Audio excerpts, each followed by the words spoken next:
TET and డిఎస్సికి ఉపయోగపడేలాగా ICT syllabus సంబంధించి computer storage సామర్థ్యాలు వాల్యూస్ ఈ వీడియోలో చూద్దామండి. బిట్ ఈజ్ ఈక్వల్ టు 0 లేదా 1 తీసుకుంటాము. నిబుల్ అంటే దాని వాల్యూ అంతా 4 బిట్స్. అలానే 1 byte is equal to 8 bits. 1 kilobyte అంటే 1024 బైట్స్. 1 మెగాబైట్ అంటే 1024 కిలోబైట్. 1 మెగాబైట్ అంటే ఎంత అండి? 1024 కిలోబైట్స్. అలానే 1 మెగాబైట్ని ఎలా రాసుకోవచ్చు అంటే 10⁻6 బైట్స్గా రాసుకోవచ్చు అండి. 10⁻6 బైట్స్ అంటే ఎంత? 10 లక్షల బైట్లకు సమానం. 10 లక్షల బైట్లకు సమానం. నెక్స్ట్ 1 టెరాబైట్ అంటే 1024 గిగాబైట్. 1 పెటాబైట్ అంటే 1024 టెరాబైట్. 1 హెక్సాబైట్ అంటే 1024 పెటాబైట్. 1 జిటాబైట్ అంటే 1024 హెక్సాబైట్. 1 యుటాబైట్ అంటే వాల్యూ 1024 జిటాబైట్ అవుతుంది. అలానే ఇక్కడ మనం చూసాం కదా 1 గిగాబైట్ అంటే 1024 MB మెగాబైట్ అన్నాము.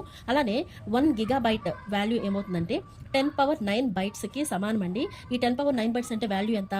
100 కోట్ల బైట్లకు సమానం. ఎంతండి? 100 కోట్ల బైట్లకి సమానం.